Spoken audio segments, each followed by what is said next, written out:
Dan kita mulai. Oke. Ya, selamat sore.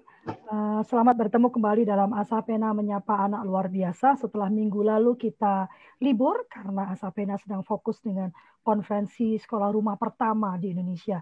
Jadi kami kemarin baru menyelenggarakan konferensi sekolah rumah yang pertama, Pak Dokter, di Indonesia.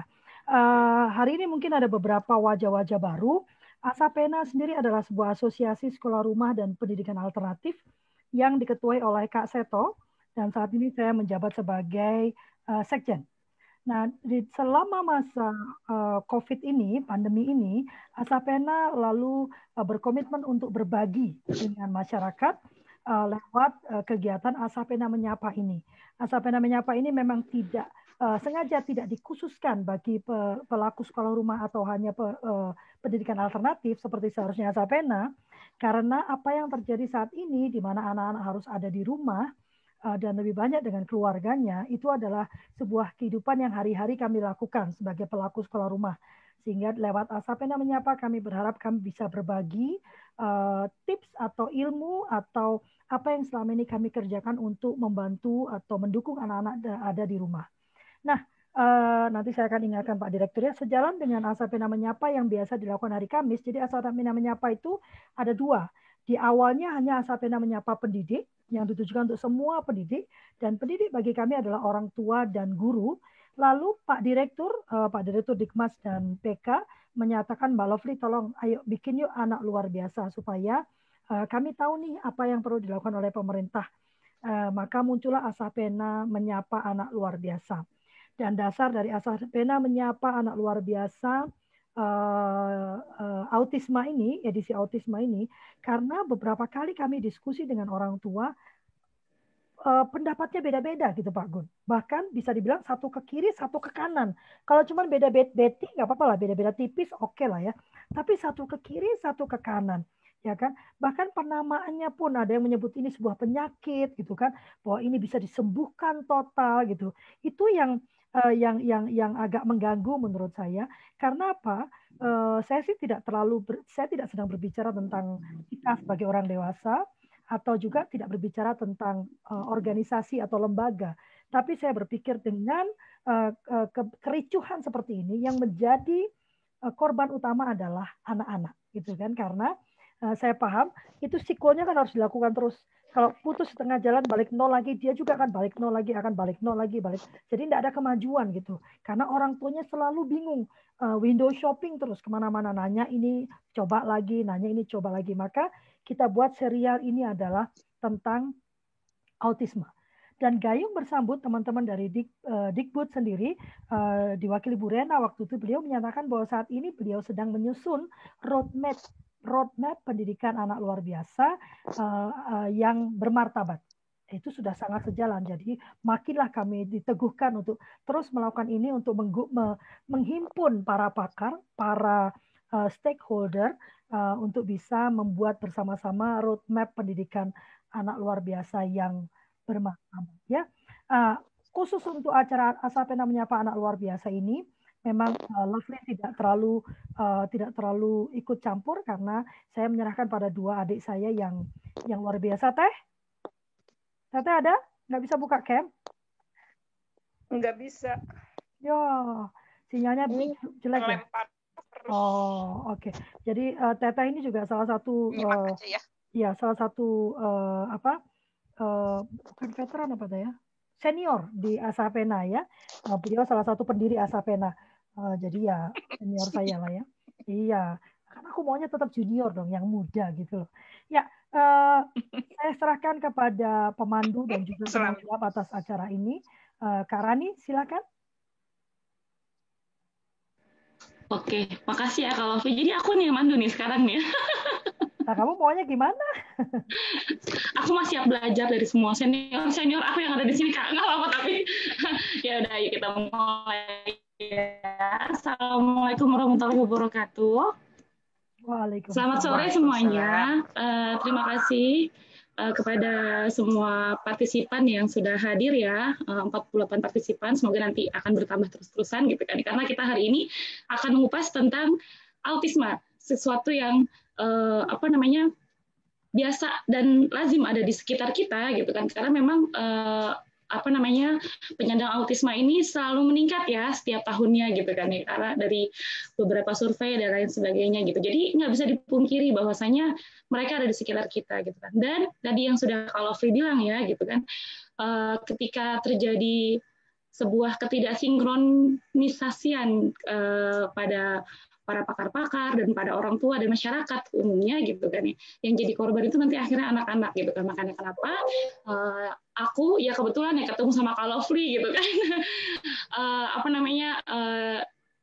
siap menghimpun gitu kan banyak pihak gitu kan. Saya sebenarnya bukan menghimpun ya, karena saya ini yang banyak belajar. Ini di sini alhamdulillah kekumpul senior saya semuanya gitu kan.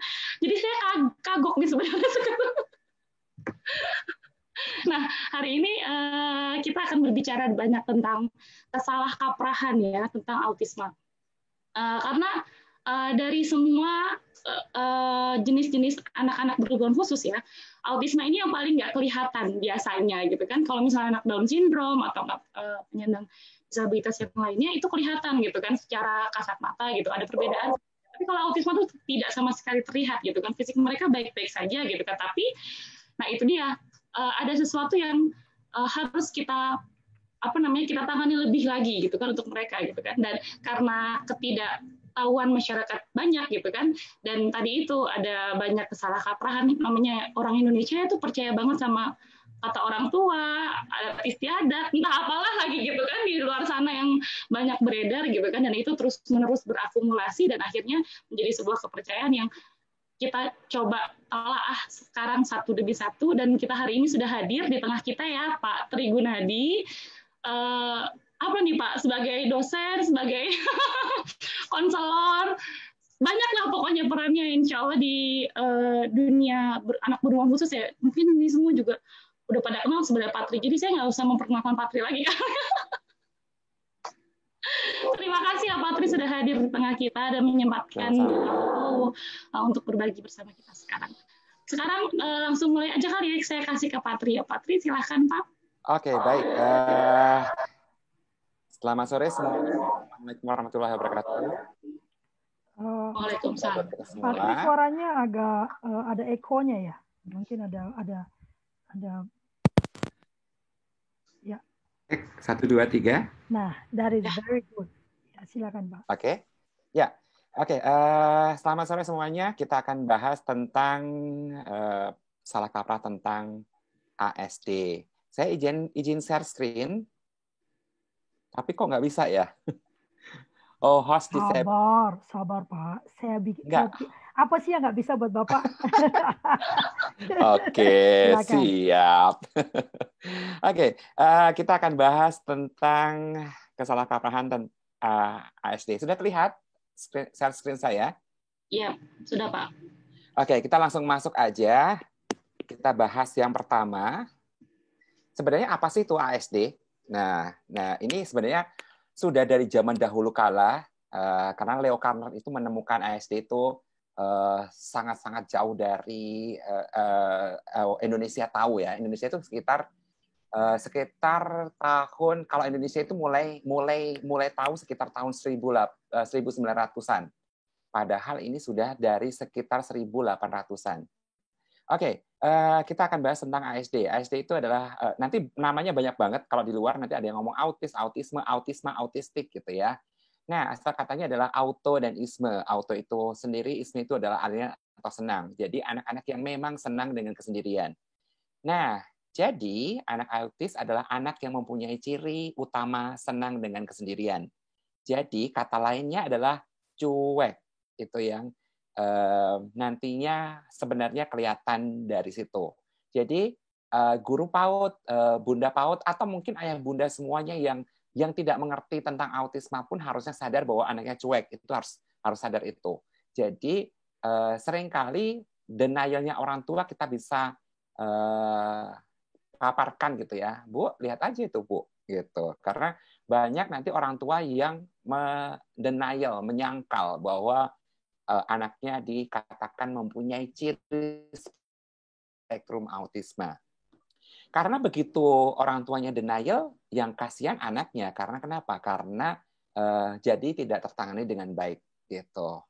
Nah, jadi ciri utamanya adalah tidak peduli dengan lingkungan dan merupakan gangguan perkembangan. Jadi ingat tadi tuh, jadi gangguan perkembangan bukan penyakit. Jadi gangguan perkembangan pada anak yang menyebabkan kemampuan pada komunikasi dan sosialisasi anak terganggu sebelum usia 3 tahun. Jadi pendiagnosanya pasti sebelum usia 3 tahun. Nggak mungkin dia didapatkannya setelah 3 tahun. Dan ingat, jadi bukan penyakit. Jadi jangan mengatakan kapan anak saya sembuh ya, gitu. Jadi kalau ada orang tua yang nanya kapan anak saya sembuh, tolong diberikan pemahaman gitu ya. Karena sebuah gangguan perkembangan, jadi kita tugasnya menormalisasi. Nah, kapan anak saya mampu mengejar ketinggalan perkembangan, itu yang lebih tepatnya. Jadi sebenarnya kalau kita punya buah hati anak berkebutuhan khusus yang tipenya ASD, kita akan berusaha selalu mengejar ketinggalan-ketinggalan perkembangan yang diakibatkan karena ciri ASD tadi. Nah, jadi jangan menyebutnya penderita. Jadi nggak boleh nih, penderita autisme ya. Nah, itu penderita berarti anaknya menderita, dan itu sebuah penyakit. Nah, sebut saja, kalau sekarang yang diperbolehkan adalah anak dengan spektrum autisme, gitu, anak dengan autis.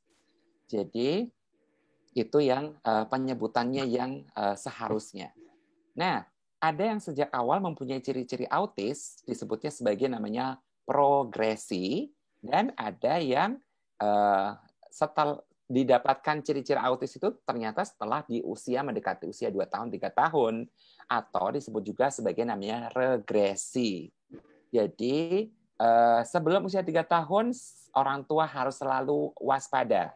Dan hati-hati ya, karena trigger dari pencetus dari autisme itu sekarang ini bukan lagi hanya kejang dan seterusnya, tapi gagalnya bonding. Gagalnya bonding ini yang seringkali menjadi masalah penyebab pertama. Jadi seringkali orang tua nggak nyadarin, apalagi gini nih, anak-anak di generasi alfa sekarang ini, anak-anak di era milenial seperti ini. Jadi banyak anak-anak yang orang tuanya sibuk, dan sebenarnya gini sih, sebenarnya di dalam aturan psikologi udah jelas bahwa kalau mempunyai anak di bawah 2 tahun, di rumah aja nggak boleh punya TV. Punya TV aja nggak boleh, apalagi nyetel TV, apalagi anaknya ditontonin TV gitu. Nah, itu kenapa? Karena 0-2 tahun tuh dasar pondasi pembentukan bonding. Bonding itu awal pertama anak itu attach atau tidak attach dengan orang.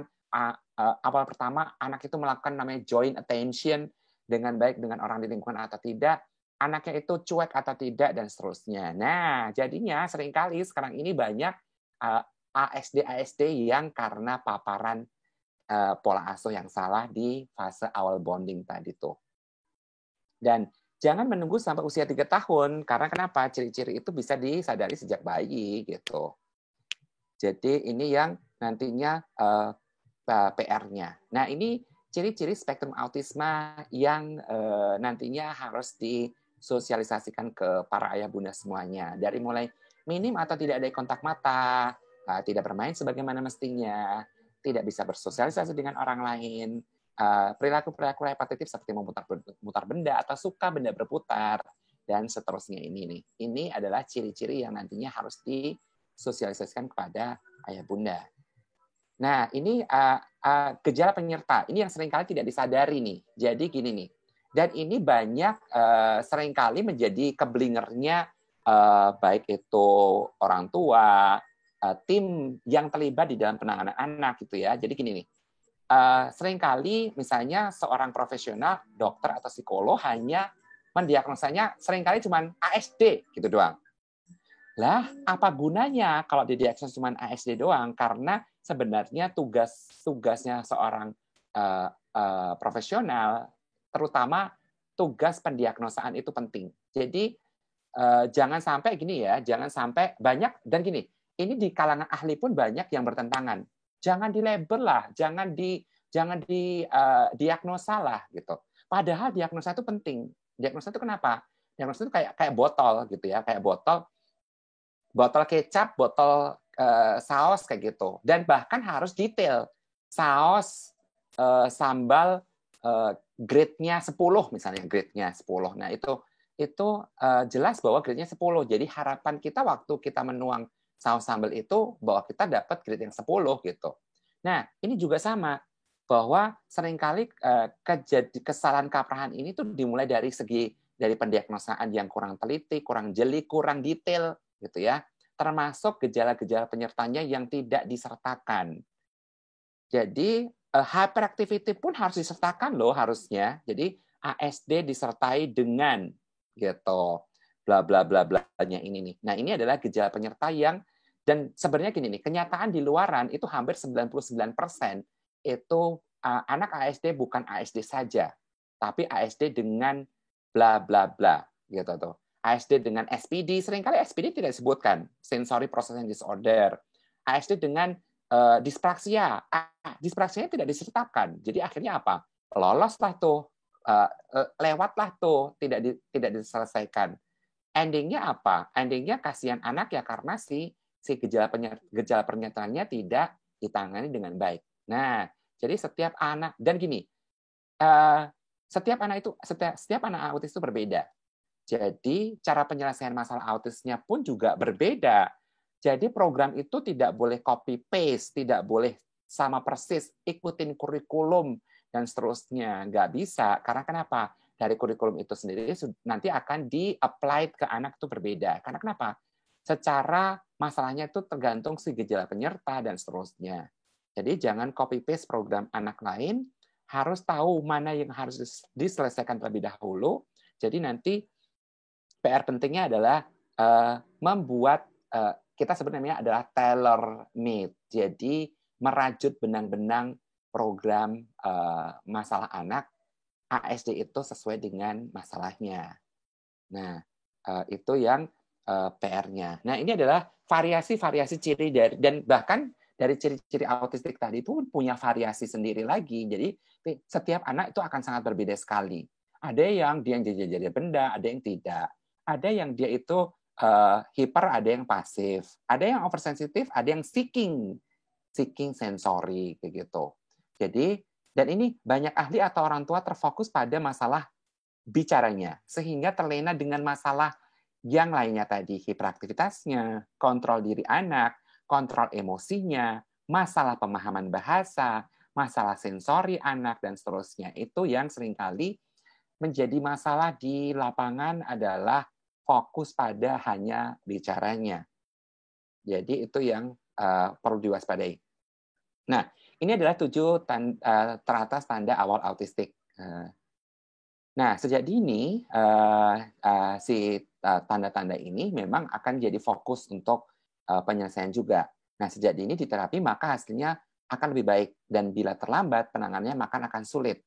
Bahkan bisa menyebabkan anaknya jadi autis yang non-verbal. Sebenarnya gini nih, setiap anak itu punya hak untuk menjadi verbal, tapi verbal tidak verbal tadi akan sangat tergantung pada level keparahan diagnosa, penanganan sejak awal atau tidak, penanganan sejak awalnya benar atau tidak gitu. Karena gini nih, banyak emang penanganannya sejak awal, tapi ternyata amburadul itu ternyata programnya tidak terstruktur gitu. Dan penting sekali di golden period. Nah, ini ciri-ciri awal dari autistik. Jadi sebenarnya nggak usah nunggu dari sampai anak itu usia 2 tahun, 3 tahun gitu ya. Bahkan ciri-ciri pada anak ASD yang bayi pun sudah bisa kelihatan dari mulai tidak melakukan kontak mata, tidak tersenyum, tidak menatap ibu dan ayah, dan seterusnya. Itu PR yang harus diwaspadai sama orang tua. Jadi orang tua harus mewaspadai ciri-ciri ASD di fase bayi. Jangan sepelekan, jangan anggap enteng, jangan anggap remeh. Dan segera konsultasikan ke klinik tumbuh kembang dan stimulasi di rumah gitu ya untuk memstimulasi dari mulai hal yang paling sederhana, celubah, kontak, buang gadget, buang mainan yang bukan manusia gitu ya. Jadi perbanyak bonding dengan manusia itu sangat penting. Dengan significant others. Dan orang tua di sini sebenarnya bukan orang tua biologis pun nggak masalah sebenarnya. Neneknya, pembantu, dan seterusnya. Tapi ya harus benar-benar terbentuknya bonding gitu. Nah, kesulitan paling mendasar pada anak dengan ASD ini nih, joint attention. Jadi sebenarnya fokus dasar joint attention ini penting. Tapi ada loh banyak ahli nanti yang saya nggak habis pikir gitu ya, gitu.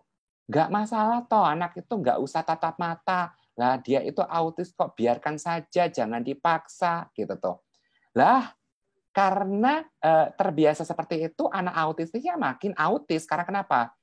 Joint attention itu dimulai dari kemauan anak, dari demandingnya anak, dari dia minta sesuatu gitu. Lah kalau dia minta sesuatu itu tidak dituntut untuk menatap orang, ya sudah, lewatlah ini joint attention sampai nanti gede juga nggak dapat gitu.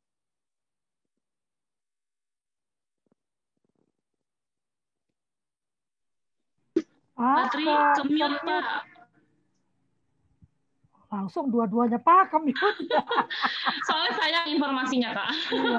Oh iya, Patri, sebelum saya lupa, nanti saya minta bahan materinya boleh ya? Patri di-unmute dulu. Bisa sih. Nah, itu berarti ada seseorang yang tidak mau Patri bicara itu. Mungkin Nanti saya temannya minta Patri bisa. materinya juga ya, Patri ya?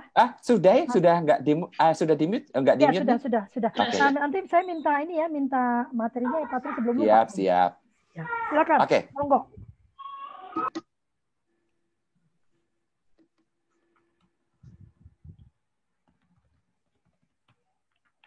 Oke, lanjut. Jadi tadi masalah joint attention ini adalah masalah yang paling utama. Dan tadi nanti kalau ada ahli yang bilang, udah anak itu jangan dipaksa, sangat alamiah kok bagi anak yang tidak menatap gitu ya. Nggak apa-apa, yang penting bisa bersosialisasi. Nah itu hal yang paling sangat mendasar, tidak boleh dilakukan. Jadi joint attention itu dimulai dari sehari-hari. Jadi latihannya bukan di tempat terapi, bukan dimanapun, tapi dalam sehari-hari. Kata kuncinya adalah sejak kecil jangan diberikan apa yang dimau anak saat dia minta sesuatu. Dengan cara dia tidak menatap, itu nggak boleh. Jadi harus benar-benar terbentuknya kontak mata, sejajar mata. Jadi benar-benar kalau di fase awal itu biasanya orang tua harus sejajar, bahkan kalau anak yang masih kecil kita harus jongkok dan seterusnya, itu harus terpenuhi dengan baik. Jadi joint attention ini masalah yang paling mendasar, jangan sampai terlewatkan. Nih, dan bahkan banyak anak autis yang sudah terapi lebih dari 2 tahun pun itu masih mempunyai masalah joint attention karena di fase sehari-harinya oleh orang tuanya ya memang tidak diminta, tidak distimulasi, tidak dibiasakan, tidak menjadi prasyarat kondisi awal saat dia minta sesuatu gitu ya. Itu yang PR-nya. PR buat sebenarnya perlu kerjasama dengan orang tua ini. Nah, ini adalah pemahaman bahwa kita menangani ASD ini bukan kondisi tunggal. Jadi ingat, ini yang seringkali salah kaprah tadi, bahwa anak ASD ya programnya itu copy paste, dan ini terjadi di banyak tempat terapi gitu ya. Bahwa dia disamakan dengan anak lain, anak autis yang lain, atau bahkan diagnosa lain. Ingat, tidak boleh sama sekali. Karena ASD adalah ASD. Nanti kita akan pretelin satu persatu masalahnya di mana. Dan ini masalah-masalah yang nanti akan harus diselesaikan dengan program itu. Jadi programnya akan sangat tailor-made banget. Jadi akan sangat berbeda antara anak per anaknya.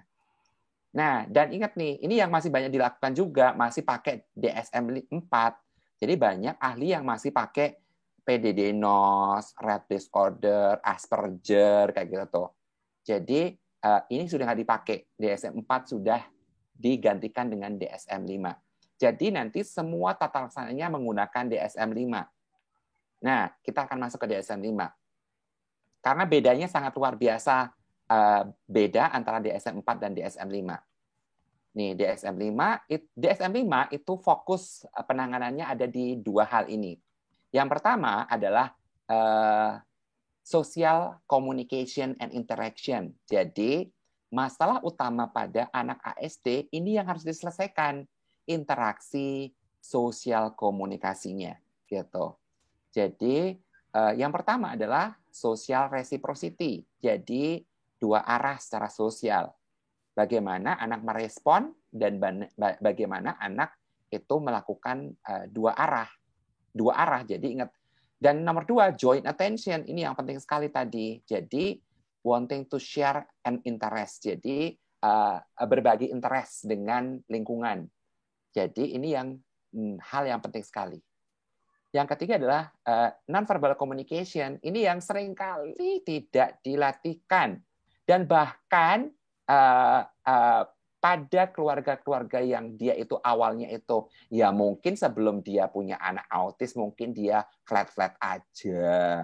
Tapi begitu punya anak ASD, nggak bisa flat-flat aja. Karena kenapa? Harus punya model anak itu di lingkungan menggunakan komunikasi non-verbal. Jadi benar-benar harus bisa tuh orang tuanya itu ngajarin ngangkat alis tuh gimana sih gitu, ekspresif tuh gimana sih gitu. Nah, jadi menggunakannya dan menginterpretasikannya pun itu harus diterapi dengan sengaja gitu toh. Jadi memang bahkan harus nanti kan di dalam terapinya itu ada banyak ya modalitasnya ya. Salah satunya adalah foto anak itu, terus nanti membahas si foto itu, foto anak itu, video anak itu, terus dibahas videonya, bahkan fotonya pun sampai dicoret-coret tuh, nanti matanya dilingkari.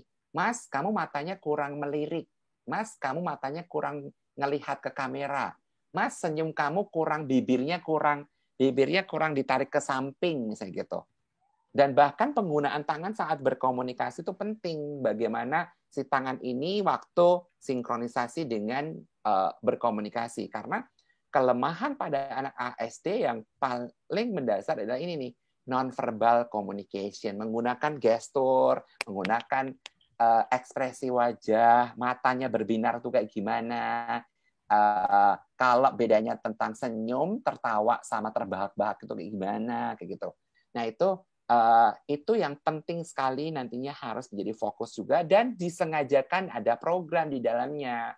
Seringkali tuh ini nggak diperhatikan, jadi anaknya ya masih kelihatan aja sampai dewasa gitu, karena program-programnya nggak ada, program non-verbal communication-nya gitu. Yang keempat adalah social relationship. Jadi bagaimana membangun relasi sosial. Jadi mengembangkan dan mempertahankan pertemanan. Nantinya akan belajar tuh bagaimana meminta, bagaimana mengajak, bagaimana merayu, bagaimana nantinya itu empati, kayak gitu. Itu hal-hal yang harus diajarkan dan disengajakan ada di dalam program. Itu yang seringkali kelewatan karena tidak ada program social relationship gitu. Nah, yang kedua adalah restrictive or repetitive behavior atau perilaku yang repetitif, baik itu dalam perilaku, minat maupun aktivitas. Jadi lining up toys, menjajar-jajar benda, dan seringkali gini nih, udah tahu anaknya ASD, sama ibunya ditambah ASD-nya dengan misalnya justru dibelikannya tasnya misalnya Thomas, bajunya Thomas. Jadi dia punya penyempitan minat justru. Karena seringkali itu yang dilakukan oleh lingkungan, menyempitkan minatnya, jadi nggak bisa, orang tua itu nggak bisa bedain antara menyempitkan minat dengan membuat minatnya digali gitu tuh. Jadi yang sebenarnya yang terpenting adalah menggali minat. Menggali minat itu si Thomasnya digunakan untuk berbagai hal gitu. Bukan membelikan tas Thomas, bajunya Thomas gitu. Itu justru menambah ciri ASD-nya gitu. Itu yang seringkali justru, dan seringkali menambah perilaku ini tidak direprimand, istilahnya reprimand itu tidak dibenerin, tidak ditegur, tidak diarahkan, tidak digantikan. Jadi seringkali tidak ada kesengajaan program untuk menghentikan flapping gitu. Itu yang seringkali jadi flapping itu jadi bertambah terus. Nah, penghentian program itu nanti komprehensif banget tuh. Dari mulai sensorinya, dari mulai perilakunya, dari mulai kognitifnya, kayak gitu. Dan banyak hal yang berhubungan dengan kegiatan rutin, terus orang tuanya juga malas untuk memvariasikan, mencari variasi dari hal-hal yang berkaitan dengan anak. Misalnya gini nih, makanan. Tugas orang tua memvariasikan makanan. Kegiatan. Tugas orang tua mencari variasi kegiatan.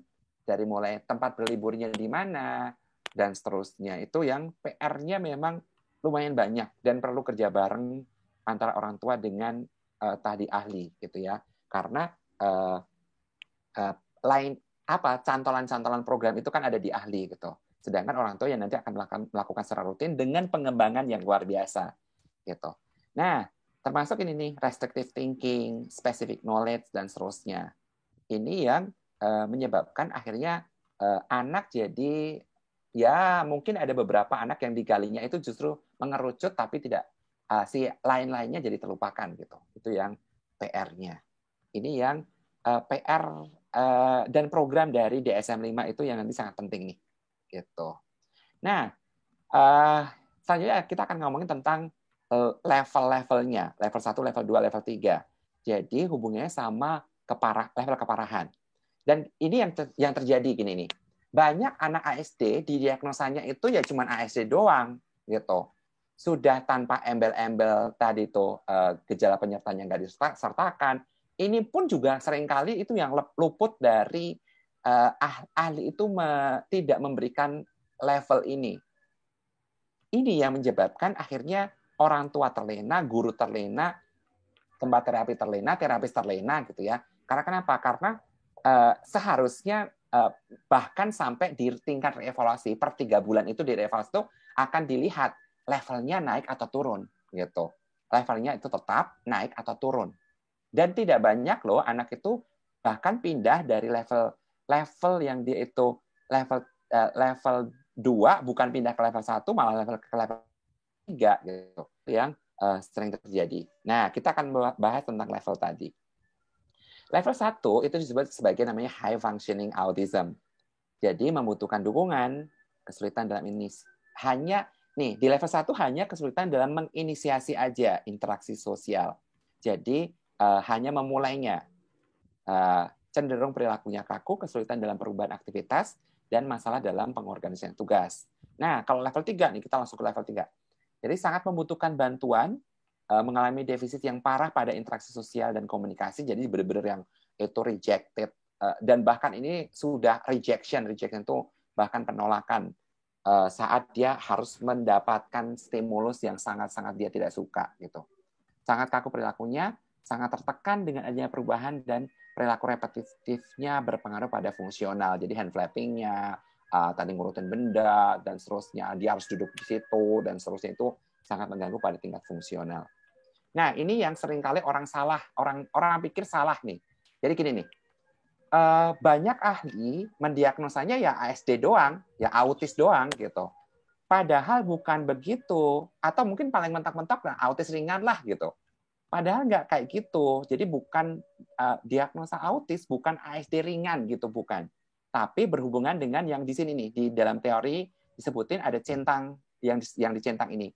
Jadi ada 5 masalah autis. Jadi dia itu punya masalahnya di mana?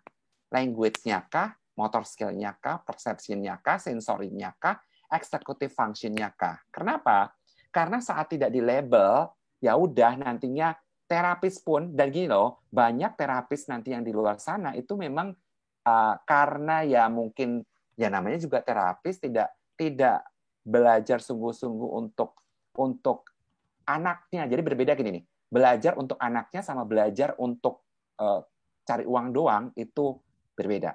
Dan banyak terapis di luar sana nanti yang dia itu sekedar tahu aja deh, gue malas belajar autistik gitu.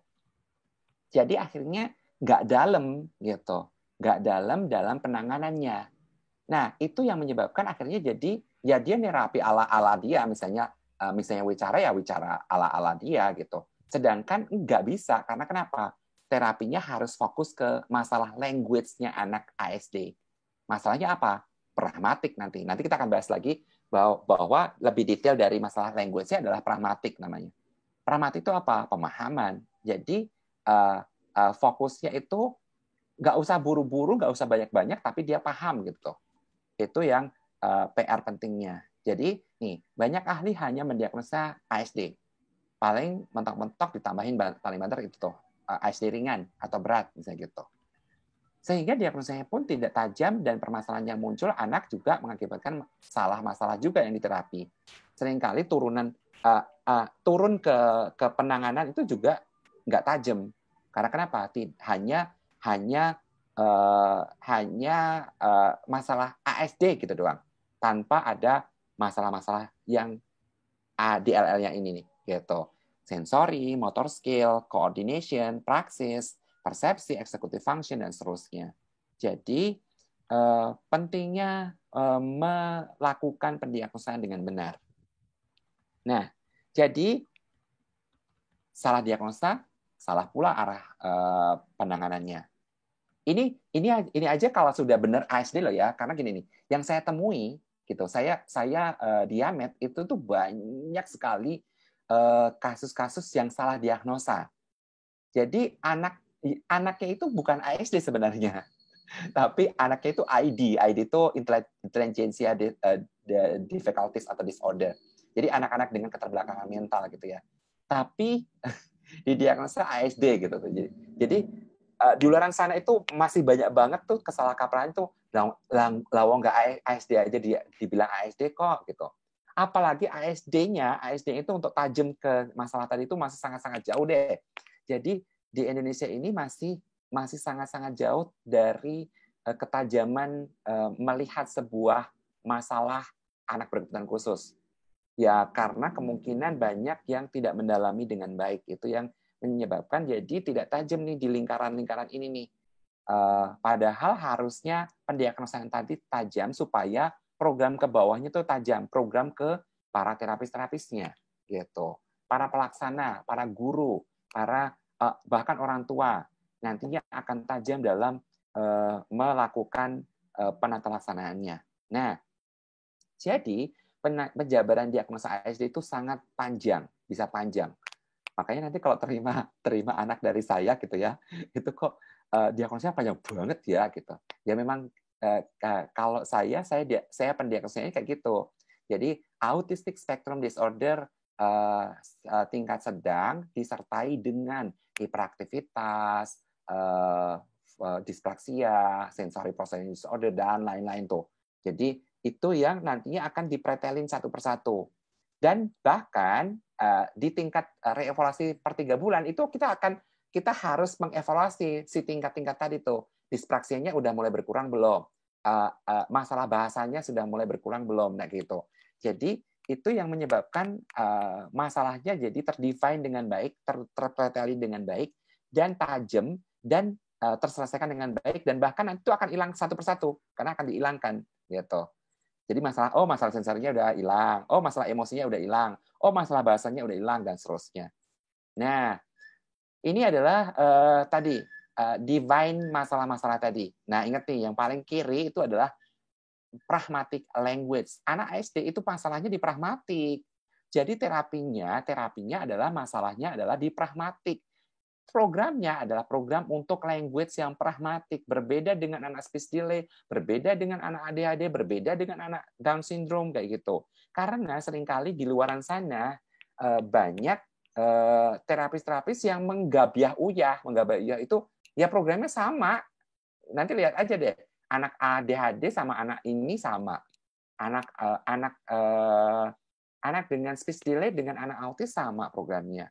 Padahal berbeda, karena kenapa? Fokus titiknya berbeda. Titik fokus pada anak dengan ASD adalah sosial pragmatic communication disorder-nya. Jadi berhubungan dengan si sosial pragmatik tadi, termasuk body language, eye contact, small talk, turn taking, conversation, kayak gitu. Itu yang penting. Dan seringkali gini nih, anak ASD itu rata-rata yang dia tidak mengalami gangguan intelijensia itu pinter-pinter. Dia hafal banget, cepet banget hafal program. Tapi hafal, tapi tidak paham. Itu yang menjadi masalah karena salah kaprahnya tadi tuh. Jadi seringkali, dan terapis-terapis itu cenderung males mungkin, atau kurang kreatif mungkin, atau kurang ngerti bahwa oh programnya harus ke arah pragmatic language ya, gitu. Jadi dia hanya mengajarkan mungkin bicara gitu, tapi tidak communication. Padahal harusnya communication. Nah itu yang ini peraturan-peraturan ini yang harus dikemas. Termasuk ini nih monotropic mindset tuh, aduh itu juga penting banget. Karena kenapa?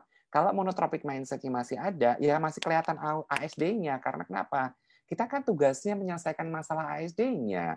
Jadi supaya dia itu terlihat seperti fine-fine aja, seperti kemampuan dalam berkomunikasinya itu memang seperti anak yang lain gitu. Dan tadi kata kuncinya mengejar ketinggalan tadi. Mengejar ketinggalan itu ngecek yang bolong-bolong. Seringkali digabaya uya jadi nggak ngerti yang bolong yang mana gitu. Padahal harus nambal yang bolong, nambal yang belum bisa, nambal yang si anak ASD-nya mengalami kelemahan.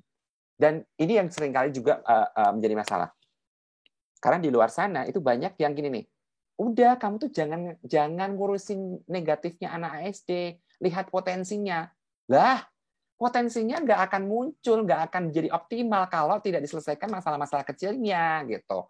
Itu yang seringkali jadi masalah juga. Jadi ada orang tua yang dia itu genjot si bakatnya dia itu akan ketutup, akan keganggu oleh si masalah-masalah yang masih ada.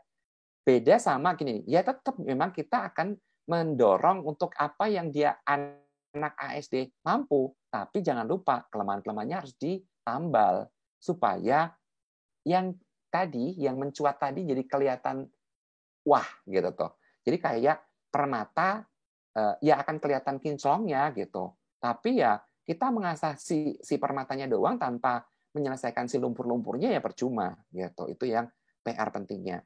Dan ini di tangannya itu tim. Ingat, jadi saya sarankan buat para orang tua, para pelaku ASD di luar sana gitu ya. Ayolah, jangan ego masing-masing. Kita itu nggak bisa kerja sendiri. Untuk menyelesaikan masalah ini itu perlu tim, perlu banyak ahli, perlu banyak kolaborasi, banyak collab gitu. Jadi collab itu penting dan tidak boleh merasa ego ilmunya yang paling penting gitu. Itu yang menjadi masalah di luar sana. Jadi tadi kesalahan kaprahan penanganan autisme itu di Indonesia masih gaung egosentrismenya masih tinggi. Jadi seringkali merasa ilmunya paling benar, paling pintar, paling bisa menyelesaikan masalah autisme gitu. Dan banyak di luar sana yang tadi itu mampu menyembuhkan autisme dan seterusnya kayak gitu. Itu yang menyebabkan jadi korbannya adalah anak, di mana akhirnya waktu jalan terus dan terpaksa progresnya ya di set yang itu aja, sedangkan set yang lain ini masih menjadi masalah. Nah, ini juga kesalahan penanganan di anak ASD yang perlu ditangani dengan baik gitu. Karena penanganan di Indonesia sangat kurang sekali melihat ini. Namanya adalah teori ekologi. Jadi sebenarnya sebelum nangani anaknya, justru bukan anaknya yang dibenerin, tapi ekologinya dulu yang dibenerin. Jadi mikrosistemnya dulu yang harus dibenerin. Jadi pada penanganan anak dengan ASD, yang dulu diterapi bukan anaknya, tapi adalah lingkungan mikrosistemnya. Nah, lingkungan mikrosistem ini kalau dilihat dari sini nih itu justru nanti yang paling pertama adalah keluarga. Jadi yang harus diselesaikan adalah keluarganya terlebih dahulu. Jadi keluarga itu nanti dibagi menjadi dua. Ada orang, ada non-orang. Orang itu berarti orang-orangnya dulu yang dibenerin tuh. Ayahnya harus sadar bahwa anaknya spektrum autisme harus begini. Ibunya, kakeknya, neneknya, mbaknya, pembantunya, tantenya, omnya, bahkan gurunya, gitu. Termasuk gurunya. Karena gini nih, banyak guru yang nggak ngerti loh penanganan anak ASD. Udah benar-benar misalnya contoh di tempat terapi udah benar. Di sekolah anaknya nggak mau baris, maunya ayunan. Dengan santainya gurunya bilang, nggak apa-apa, namanya juga masih anak-anak. Nah, ini yang sering kali nih, jangan pernah bilang nggak apa-apa, namanya juga anak-anak. Justru anak ASD itu belajarnya sejak awal, saat dia sudah tidak tahu kedisiplinan dan seterusnya, sudah terbiasa dengan seperti itu, ya akan sulit dibenerin. Nggak apa-apa nulisnya dari bawah, lah justru itu. Jadi seringkali yang menjadi masalah anak ASD sudah ASD, ditambah lagi dispraksinya tidak diselesaikan.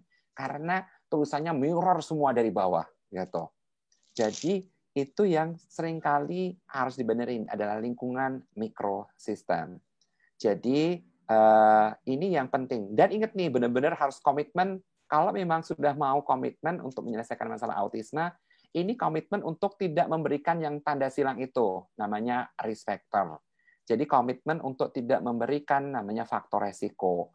Dan yang harus dipertinggi adalah protecting factor. Jadi pola asuhnya sudah harus berumus autoritatif. Anak itu bebas tapi ada pagernya. Jadi memang benar-benar ada pagernya. Pagernya harus dibuat, pagernya itu dalam bentuk tabel, digambar, dari mulai bangun tidur sampai tidur lagi, aturan rule benar salah, yes no itu harus ditempel di tembok. Terus ada polisinya, ada penjaganya istilahnya gitu, ada penjaganya di rumah untuk nerapin itu bahwa ayo bangun setelah subuh. Ya harus benar-benar ngebantuin, bantuan 6 itu harus dilaksanakan dari mulai full physical prompt, partial physical prompt, modeling, gestural, visual, verbal, sampai anak itu mandiri itu benar-benar dilakukan oleh lingkungan gitu. Jadi protecting factor dan risk factor-nya itu harus benar-benar dijaga gitu. Dan ingat nih, benar-benar harus tidak boleh memberikan si faktor resiko ini dari mulai memanjakan, memberikan segala sesuatu dengan mudah tanpa usaha.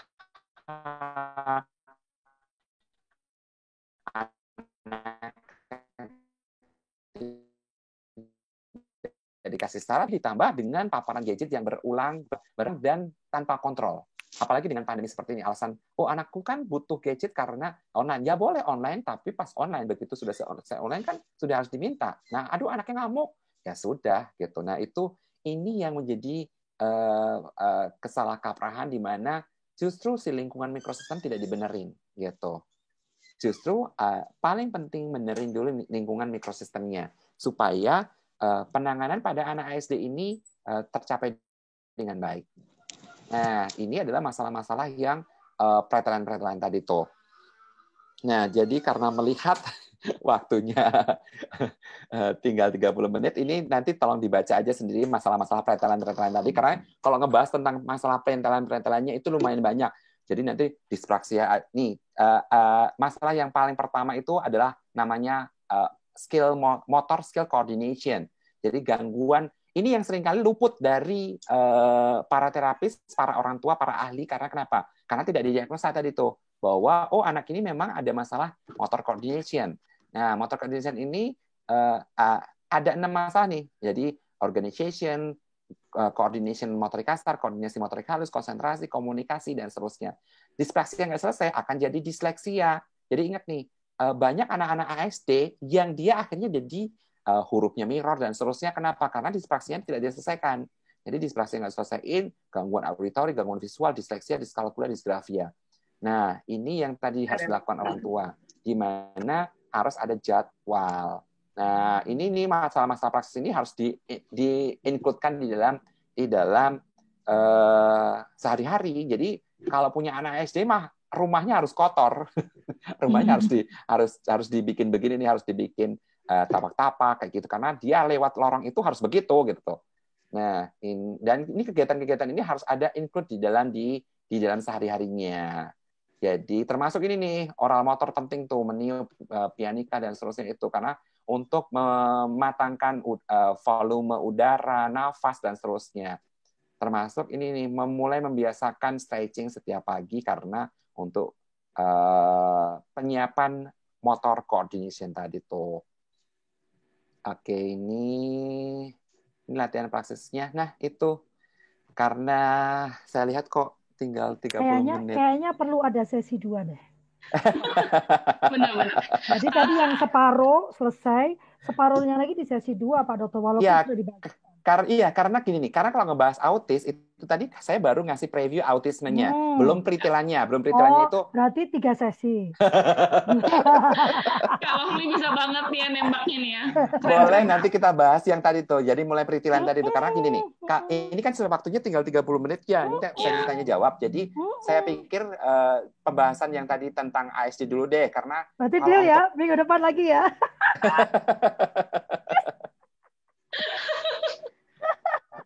Ayo, monggo Ya, saya buka silakan. tanya jawab dulu. Ayo Rani, silakan Rani. Boleh Kak. Ya memang nih materi dari Patri ini emang sesuatu banget. Dari dulu aku kenal Patri tuh materinya tuh dahsyat sekali, Pak, hebat.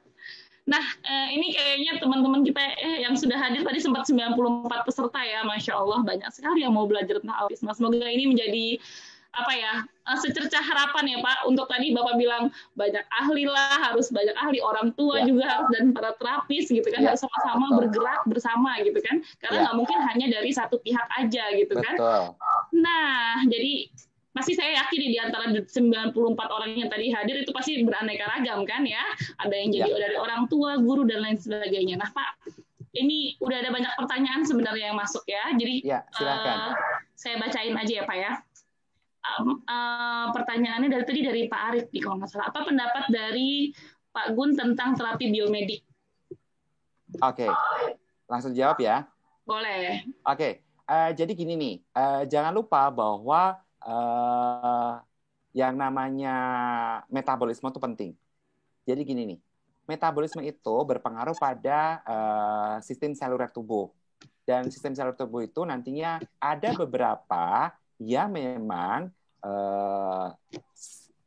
kan gini, sebenarnya kalau ngomongin tentang orang awam itu ya, kita adalah apa yang kita makan gitu toh.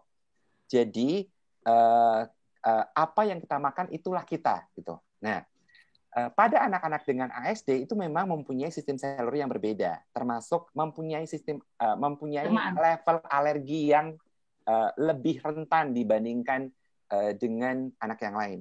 Terutama anak-anak autis yang memang faktor resikonya dari keracunan logam berat, alergi, dan seterusnya gitu ya. Jadi gini nih, penanganannya autis itu nggak bisa copy paste. Jadi gini, anak yang itu dia biomedis selesai, dia flappingnya hilang gitu. Lah karena dia memang trigger autistiknya karena keracunan logam berat gitu. Nah, si orang tua lain lagi, aduh aku juga pengen itu gitu. Tapi kan anak lo bukan karena logam berat gitu. Jadi kalau misalnya tadi pertanyaan adalah bagaimana pendapat tentang terapi biomedis? Ya emang sangat membantu, karena kenapa? Bagi anak-anak ASD yang memang sistem selurnya jelek, dia itu tingkat alerginya tinggi, alerginya banyak, alergi itu nantinya akan menjadi pencetus logam beratnya jadi nggak bisa keluar dari tubuhnya dia karena memang si logam berat itu meracuni dia dan menyebabkan dia keracunan dan akhirnya tadi lebih sensitif dibandingkan anak yang lain. Jadi makan susu kedelai pun juga dia alergi gitu. Nah, itu dibenerin nggak? Ya iya harus dibenerin kalau memang si tipe autistiknya karena itu. Jadi gini nih, jangan dianggap autistiknya itu sama semua. Jadi 100 anak ternyata setelah diteliti itu 100 tuh tipe gangguannya dan penyebab dari trigger autistiknya. Jadi, si anak ini karena tadi tuh, karena memang sistem selurnya yang jelek. Si anak ini ternyata karena kejang. Jadi karena dia fase awalnya kejang. Ini karena prematur. Anak ini karena pola asuh, karena gadget waktu awal, kayak gitu tuh. Jadi setiap anak itu berbeda. Tapi kalau tadi pertanyaannya adalah bagaimana pendapat tentang biomedis? Biomedis itu ya bagus kalau untuk memang dia permasalahannya di situ. Gitu. Dan emang akan sangat banyak sekali tuh. Iya, tergantung dari anak masing-masing gitu. Lah kalau dia enggak ya ngapain juga gitu. Kenapa mesti harus itu pakai, ya gitu. Jadi harus menghalang-halangi anak untuk memakan yang lain gitu kan, kalau dia tidak kenapa gitu kan ya Pak. Tapi tadi saya mengkritik nih Pak. Tadi kan Bapak bilang soalnya kan ini semua sebenarnya tergantung dari diagnosa awalnya gitu ya Pak ya. Kalau misalnya memang diagnosa awal tadi Bapak bilang ya ini karena memang logam berat dan sebagainya, mungkin memang dia butuh terapi biomedik dan sebagainya. Karena memang ini semua landasannya adalah asesmennya diagnosa awal ya kan ya Pak ya. mungkin nggak sih Pak sebenarnya Indonesia ini, aku jadi ngomongin ini ya Kak, nggak apa-apa ya Kak, agak mimpi dikit nggak apa-apa ya Kak ya. Apa tuh? Jadi mungkin ini kan sebenarnya semua berawal dari para ahli kan, para profesional sebenarnya kan yang mengeluarkan diagnosa itu kan pasti kan selalu profesional ya Pak ya. Dimana memang orang tua itu masih percaya sekali 100% pada diagnosa seorang yang yang memang lebih ahli dikatakan gitu kan. Nah, tapi ternyata tadi Pak Tri bilang masih ada nih kesalahpahaman ternyata di dari sisi profesional juga kadang-kadang gitu kan mereka mungkin salah. Bukan kadang-kadang banyak. Bener Pak. Banyak. Jadi gini, jangan kadang-kadang, emang banyak banget. Saya yang paling ini SD dibilangnya tunarungu kan, jadi saya ini gimana cara ngomongin sama orang tuanya gitu kan, jadi kan nggak pas semuanya ya. Ya gini nih, ya jangan salahkan karena gini nih, mungkin ahli tersebut adalah ahli bukan untuk anak berkebutuhan khusus. Gitu. Ya benar sekali. Jadi memang gini nih, yang salah yang meriksa ke sana, yang datang ke sana. Kenapa nggak datang ke ahlinya gitu ya Pak? Ya, gitu. Nah, tapi saya pengen tanya nih Pak, mungkin nggak sih Pak sebenarnya Indonesia itu punya sistem bukan sistem sih, kayak standarisasi diagnosa. Apa sih sebenarnya ketika memang ada orang yang datang, misalnya ada anak yang datang nih gitu kan, saya mau tanya nih anak saya kenapa, biasanya nanya gitu kan ya Pak ya. Terus habis itu, nah si ahli ini tuh punya satu pedoman yang memang terstandarisasi gitu seluruhnya gitu. Jadi kemanapun dia nanti akan membawa hasil asesmen itu gitu kan, hasil diagnosa itu memang sudah nyatu semuanya gitu loh Pak. Jadi mau bawa ke sini gitu kan, dan itu semua sama konten-kontennya gitu. Itu mungkin nggak sih Pak sebenarnya Pak? Ya sebenarnya ya kalau kayak gitu perlunya kelegowoan gitu ya. Kelegowoan untuk semua bersatu untuk bikin panduan. Lah kan untuk legowonya susah gitu. Untuk legowonya susah. Jadi misalnya gini, saya aja itu masih sering kali diremehin sama seorang profesor ini gitu ya. Profesor ini, lo siapa sih gitu. Lo juga doktor juga belum, profesor apalagi jauh gitu. Nah, itu yang kelegowan ahli-ahli itu kumpul untuk merumuskan, bikin algoritma dan algoritma panduan lah gitu. Panduan yang akan jadi algoritma. Oh, kalau misalnya dia keterlambatan berbicaranya ada gangguan, dan itu agak sulit juga karena itu nantinya akan masuk ke dalam namanya assessment center. Jadi otomatis akan melibatkan uang, kembali lagi uang. Karena kenapa? Karena misalnya gini, MR-nya bagus atau tidak MR-nya. Terus misalnya contoh, nantinya harus ada mekanisme, oh kalau terlambat berbicara, tes BERA dulu. Harus tes BERA dulu. Tes BERA-nya normal atau nggak normal.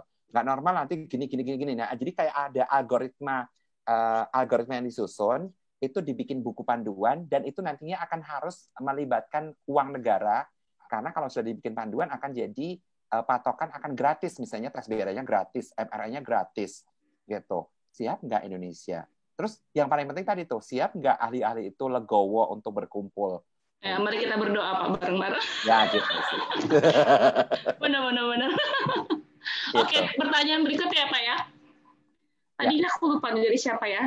Jadi ada pertanyaannya, bagaimana kita mengenali tanda-tanda autisme pada anak remaja atau dewasa?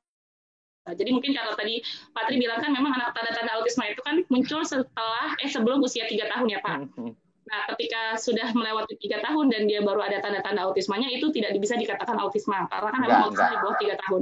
Apa namanya kalau misalnya dia lebih dari 3 tahun? Ya kemungkinan ya. Schizofren ya Pak. Kemungkinan adalah skizofrenia. Ya, skizofrenia anak-anak ya. Nah, jadi ini pertanyaannya, jadi mungkin nggak sih mengenai tanda-tanda autisme pada anak remaja atau dewasa? Bukan ASD, tapi tadi kemungkinan adalah skizofrenia. Skizofrenia. Jadi beda ranah lah. Kalau itu kan gangguan psikotik ya, gangguan psikotik. Kalau gangguan perkembangan kan ada di area perkembangan. Kalau dia muncul di area di remaja dan dewasa ya bukan ASD, tapi tadi lebih ke arah gangguan psikotik. Iya, benar. Jadi lebih luas lagi ya berarti ya. Nah, ada lagi pertanyaan ini Pak. Tadi mana ya? Anak saya Firas, usia 7 tahun, diagnosa ASD, ADHD, sudah terapi OT, BT, IS itu apa ya? TW. SI. Oh, SI. Oh, ya. Kalau SI saya tahu, kalau IS saya nggak tahu. Sudah diet makanan juga. Yang mau saya tanyakan, bagaimana cara menghilangkan steaming tangan, sinking sensori, suka menggigit barang, dan kebiasaan teriak-teriaknya. Masalah perilaku nih Pak, semuanya nih. Ya, jadi gini nih. Sebenarnya ini kan gini ya. Ini yang seringkali terjadi gitu ya. Nah, ini yang seringkali salah nih. Ini ASD dan ADHD. Mungkin nggak? Ya nggak mungkin lah gitu. ASD sama ASD, ADHD. Jadi nggak bisa jadi satu tuh dua hal itu. Kecuali adalah autistic spectrum disorder disertai dengan hiperaktivitas. Gitu. Bukan ADHD ya. ADHD adalah sebuah kondisi khusus lagi. Gitu. Terus gini nih. Ini yang seringkali terjadi. Dia sudah OT, BT, SI, TW gitu. Tapi bukan masalah si TW-nya, bukan masalah si SI-nya, tapi SI-nya dan gini seringkali terapisnya nggak ngerti bahwa dia harus nyelesain fokusnya ke tingkat ini nih. Ini dari ciri-ciri ini itu satu, sensory processing disorder-nya masih tinggi banget. Jadi seeking sensorinya masih tinggi. Jadi seeking sensorinya masih tinggi, terus tingkat emosinya masih tinggi, apalagi 7 tahun gitu ya. Terus gini nih, sebenarnya penanganannya itu dari mulai bangun tidur sampai tidur lagi. Oleh orang tua itu mengatur, apalagi dengan masa pandemi seperti ini gitu ya. Kebutuhan dia bergeraknya juga kurang, kebutuhan untuk eksplor menguras tenaga hiperaktivitasnya juga kurang. Apalagi mungkin orang tuanya juga tidak punya kontrol terhadap anak yang baik gitu ya. Kontrol terhadap anaknya itu lemah sekali gitu ya. Ingat, pada anak dengan ASD itu dua sumbu itu harus benar. Sumbu kontrol, sumbu Y, sumbu X-nya sumbu tingkat kehangatan terhadap anak. Jadi kontrol terhadap anak tinggi, tingkat kehangatan terhadap anak tinggi. Nah, ini yang harus dibenerinya dari mulai nyusun jadwal, ngatur jadwal, terus dites dulu nih level hiperaktivitasnya sejauh mana, levelnya berapa. Yang cocok di dalam sehari-hari itu akan kegiatan apa. Ininya yang dia nggak dipikirkan, dan ini kemungkinan OT-nya mah jalan sendiri, BT-nya jalan sendiri, SI-nya jalan sendiri, tidak dipadukan, tidak fokus pada masalah yang harus diselesaikan. Masalah yang diselesaikan itu tadi kan ingat tuh ada 5 masalah di dalam SI tadi tuh. Yang pertama adalah sensori motor. Yang kedua adalah tadi ingat kontrol koordinasi atau praksis. Nah, yang ketiga language gitu. Nah, ini kemungkinan gini nih, si TW-nya juga ngarah ke language pragmatik tadi. Terus si BT-nya juga sama, tidak fokus pada tingkat pemahamannya. SI-nya juga tidak, jadi kacau balonnya dari mulai diagnosa nih, ASD dan ADHD udah salah gitu. Diagnosanya juga udah salah. Diagnosa ini turunannya juga pasti salah nih gitu. Diagnosa turun ke bawahnya salah, itu salah semua. Jadi akhirnya si terapis kerjain yang nggak penting. Bukan fokus pada yang dituju. Nyelesain masalah seeking sensorinya, pengurasan hiperaktivitasnya, luapan emosinya, kepatuhannya, kayak gitu tuh. Jadi ini yang jadi bumerang. Nah, belum lagi ini ngomongin tentang tadi tuh, bener, ini ada masalah nggak tentang sistem seluler tadi? Dietnya bener nggak? Nah, diet makanannya gini. Jadi kalau nih masih bagaimana menghilangkan, 7 tahun kok masih steaming, itu mah error banget gitu. Itu kelihatan, iya bener-bener ini parah gitu. Parah di mana 7 tahun masih steaming. Itu harus dievaluasi bersama semuanya dan harus legowo semuanya. Kalau perlu tuh kumpul semua, diajak kumpul semua tuh ininya. Itu. Benar, karena biasanya orang tua tuh kan memang sendiri-sendiri ya, OT di mana sendiri, BT di mana sendiri, di mana sendiri, TW di mana sendiri, itu nggak semua orang tua gitu ya memiliki kemampuan untuk bisa menyelaraskan itu semua gitu kan, karena rata-rata biasanya langsung ya udah terserah, ya punya program masing-masing dan lain sebagainya, dan akhirnya tadi itu ya Pak, jadi nggak bersatu semua programnya, jadi malah sedih 2 tahun terapi tapi nggak ngapa-ngapain gitu kan. Iya, betul. Jadi progresnya itu sangat minim. Kenapa? Dan gini, masalah dasarnya nggak selesai. Saat masalah dasar nggak selesai, ya sudah, wassalam. Gitu. Jadi akan ganggu semuanya. Benar-benar, Pak. Tadi aku juga penasaran Pak sama satu nih. Tadi Bapak bilang kan ASD itu kan sebenarnya kan memang untuk mengejar ketinggalan ya Pak ya. Karena kan memang ada balok-balok yang hilang gitu, itu harus dipenuhi supaya memang nanti tumbuh ke atasnya itu kan bagus. Nah, karena kemarin kita ngobrol juga sama orang-orang yang memiliki kayak mereka meyakini bahwa autisme itu sembuh gitu, penyakit, dan akhirnya bisa sembuh. Dikatakan bisa sembuh itu ketika anaknya itu sudah berjalan normal seperti anak-anak yang lainnya. Mungkin bahasanya karena tadi Bapak bilang mengejar ketinggalan. Ya bukan berusia normal lah, highly functional. Berarti kan nggak normal. Gitu. Jadi mungkin karena faktor yang bolong-bolong itu sudah terpenuhi gitu. Jadi lihat seperti biasa aja dan akhirnya dibilang sembuh gitu kan Pak? Iya. Padahal sebenarnya nanti kalau ketemu sama anak saya sekarang udah 19 tahun, si Farrell namanya. Ya kalau kita tambal bolong-bolongnya ya akan oke gitu tuh. Tapi kan dia masih ada kelihatan nanti kalau udah ngomongin tentang sesuatu yang agak ribet, udah dia nggak ngerti nih. Nah itu dia. Jadi sebenarnya setambal-tambalnya sudah dibolongin, sebolong-bolongnya itu sudah ditambal ya Pak. Sebenarnya ASD itu masih tetap akan ada terus ya Pak tanda-tanda autismenya. Masih pada kelemahan-kelemahan yang masih terlihat gitu tuh. Jadi kalau kayak misalnya yang paling sangat sulit itu adalah bahasa komunikasi sosial. Termasuk tadi tuh penggunaan gestur, ekspresi dan seterusnya gitu tuh.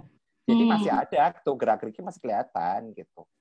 Benar-benar. Nah, itu yang harus perlu dipahami bersama ya sebenarnya.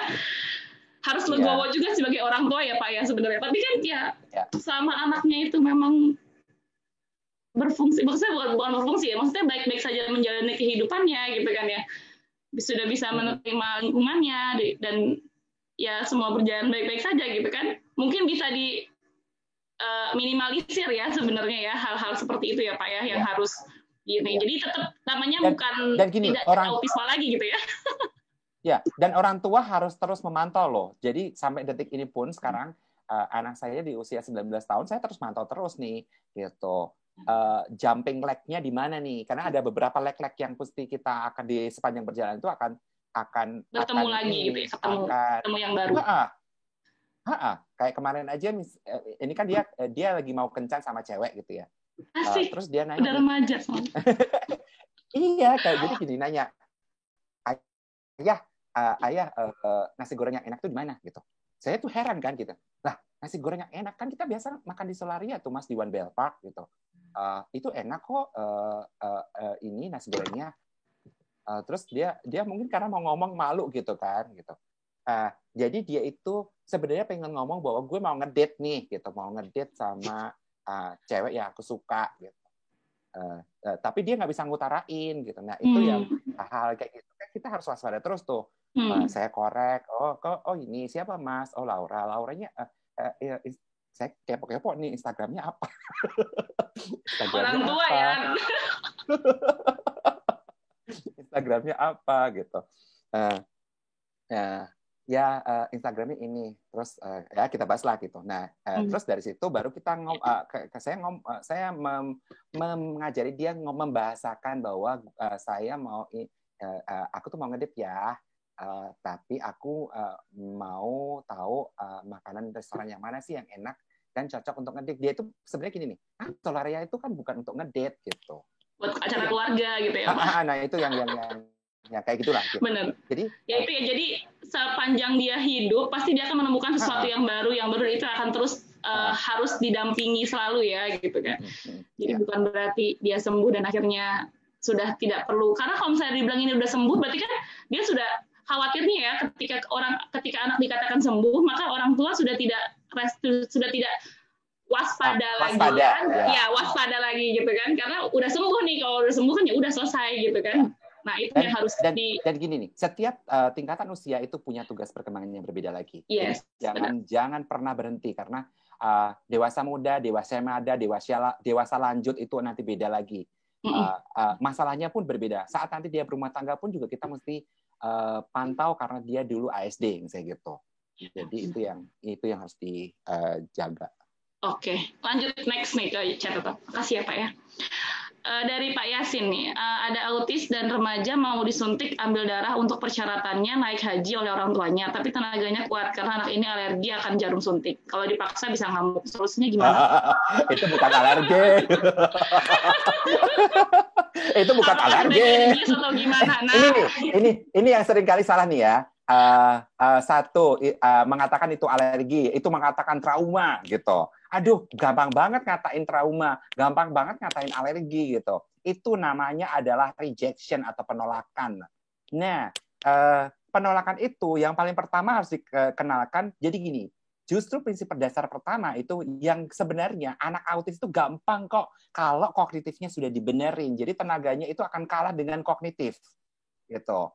Bahwa ya jalannya bukan dipaksa lah.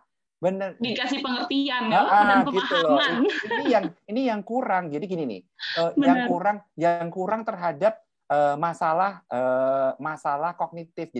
Jadi antara si kognitif behavior itu tidak digabungkan gitu. Jadi perilaku dan behavior, perilaku dan kognitif itu harus disandingkan.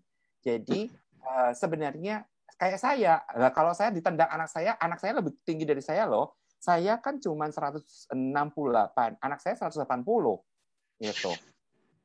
Iya, tapi kan kalau dia sudah terkonsep dan terkalahkan secara kognitif itu gampang gitu. Bahkan saya bangunin anak saya kalau dia itu kan sebenarnya dia sudah bisa pakai alarm sendiri, tapi kadang akhirnya sholat subuh pun harus kita ingatkan gitu.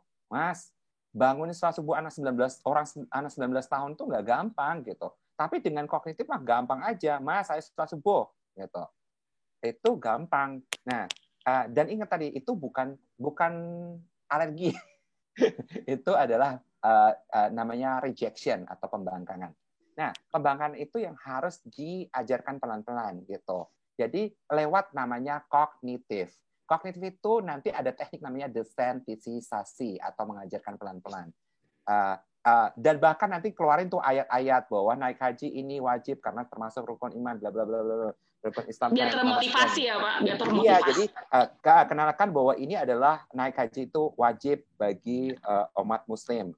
Suratnya apa? Nah, anak yang sudah bisa diajak begitu akan masuk di bahwa haji itu wajib. Haji itu syaratnya ini. Nantinya tes golongan darah itu diambil dari sini. Bahkan kalau perlu buka YouTube. Kalau proses ambil tes golongan darah itu gini, nanti habis tes golongan darah, nanti tes meningitis, vaksin meningitis. Vaksin itu begini. Nah, jadi ditangani dulu secara kognitifnya dulu. Nah, itu akan lebih baik.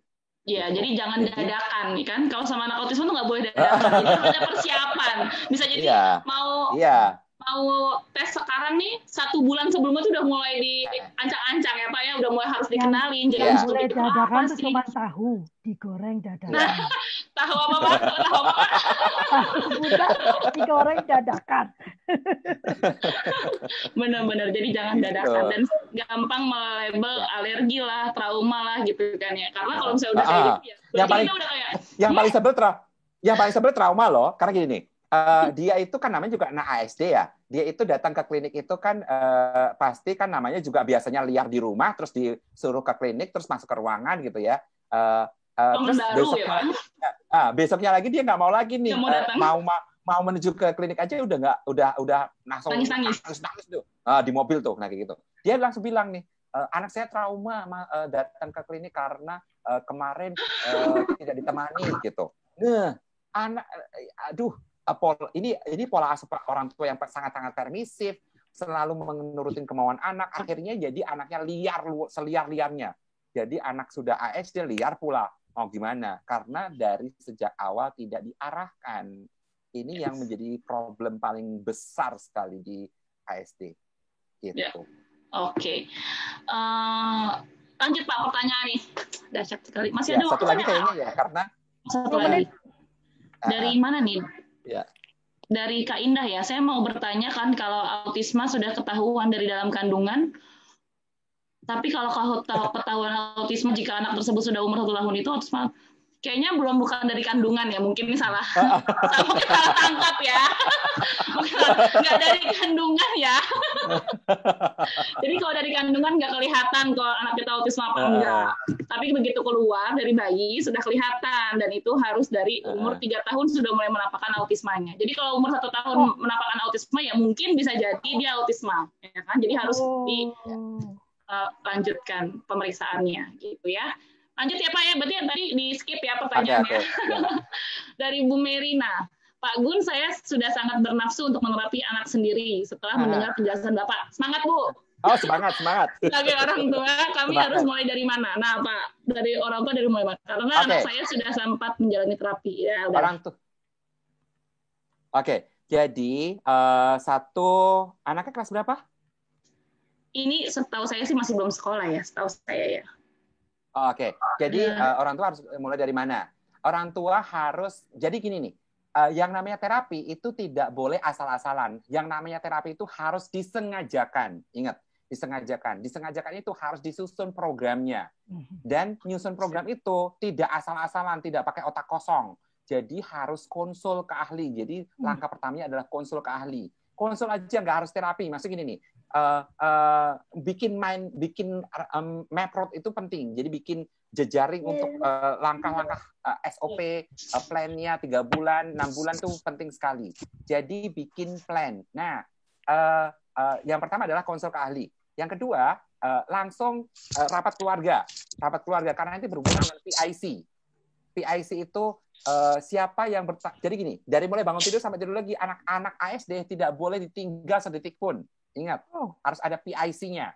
Jadi nggak ada yang namanya ditinggal pakai nonton TV. Nonton TV pun harus ditemani karena di dalam muatan TV-nya harus ada apa aja, orang tua harus tahu gitu.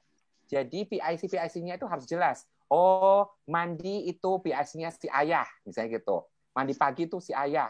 Oh, mandi sore itu bunda. Nah, mandi pun itu harus sudah ditempel tuh SOP mandinya di kamar mandi, di laminating tuh, yang buka pintu, nyalakan keran, gambar-gambar itu sudah harus jadi semua. Jadi nyiapin lingkungannya dengan baik, termasuk jadwal dari mulai bangun tidur sampai tidur lagi. Dibuatkan jadwal bergambar, tidak boleh cuma ngemeng doang. Visual. Ya. Ingat visual. Iya, visual. Pinter-pinter gambar orang tua berarti harus ya Pak. Gambar apapun nggak harus lah. Nih, sekarang ada handphone, Jadi handphonenya bagus ya Pak. Tinggal dipoto anaknya. Tinggal dipoto.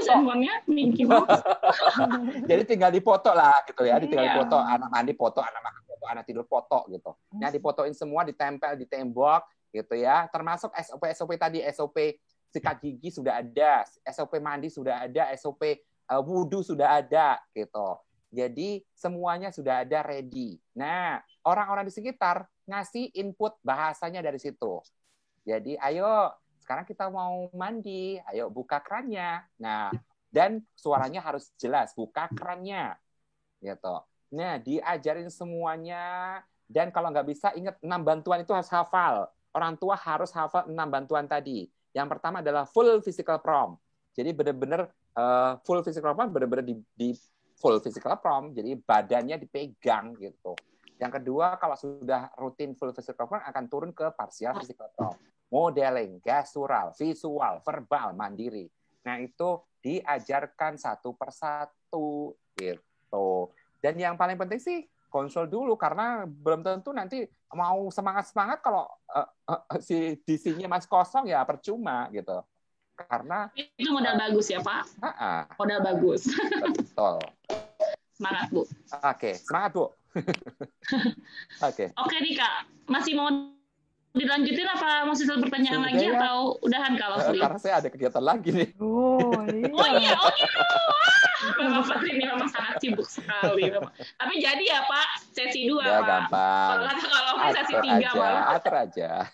Asik. Ya, berarti nanti bisa dilanjutin ya tadi presentasinya ya Pak. Tadi kan presentasinya masih banyak ya. Dan tadi kan tadi yang saya intip-intip itu ala 2020 ya. Semua senyum ya. 3, 2, 1. Oke. Lembar kedua. Lembar kedua, ayo dibuka semuanya. 1, 2, 3. Lembar kedua. Lembar ketiga, ada 4 lembar loh hari ini. Wah, banyak sekali kan. Ya, lembar ketiga, 1, 2, 3. Lembar keempat. Karena nggak tahu ada di lembar keberapa, jadi semua harus senyum ya, pokoknya. Ya. Oke, lembar keempat, lembar terakhir. Ya, oke, terima kasih. Oke, kalau Vi sudah datang lagi ya, Kak. Mikrofonnya Kak, tolong dinyalain. Tadi terlempar karena nggak tahu tiba-tiba wifi ku mati. Oke, boleh Kak? Mungkin saya capek itu cari. Terima kasih Pak Tri. Wah, sama-sama. Sekali ilmu yang dibagikan hari ini. Sebetulnya kalau saya mau bicara ya, parenting itu kita tuh yang mengkotak-kotakan anak berkebutuhan khusus, anak reguler. Kalau saya mendengarkan Pak Tri berbicara, sebetulnya hal-hal yang dilakukan untuk parenting pada anak-anak yang reguler juga sama-sama aja kok, gitu kan? Cuman pada anak berkebutuhan khusus mungkin perlu repeat diulang. Tapi seperti Pak Tri tadi katakan, pada anak reguler pun tidak bisa tiba-tiba disuntik. Dia akan berteriak menangis. Memang perlu diperkenalkan dulu apa itu vaksin, mengapa perlu disuntik, gitu kan? Jadi dia sudah bersiap atas apa yang akan dihadapi. Saya senang sekali dan memang satu yang jelas Pak Dr. Tri yang sepakat saya bahwa kita semua sebagai pelaku pendidik, ya kan, psikolog, gitu kan, mari duduk bareng, gitu, duduk bareng. Ya kan, tidak mengatakan tadi, saya senang kalimat Pak Tri, bukan saya yang paling hebat, bukan situ yang paling hebat, gitu kan. Tapi kita semua sama-sama duduk bersama bergandengan tangan demi kepentingan terbaik anak. Ya kan, karena yang jadi fokus kita itu bukan diri kita, tapi anak yang sedang kita layani. Kita sedang memberikan pelayanan yang terbaik bagi anak. Pak Tri, saya berterima kasih sekali karena tadi belum selesai. Nomor 1 saya ingatkan mohon segera WA-kan materi karena sudah ditanyakan ini WA saya udah penuh ini, boleh nggak materi, tapi juga untuk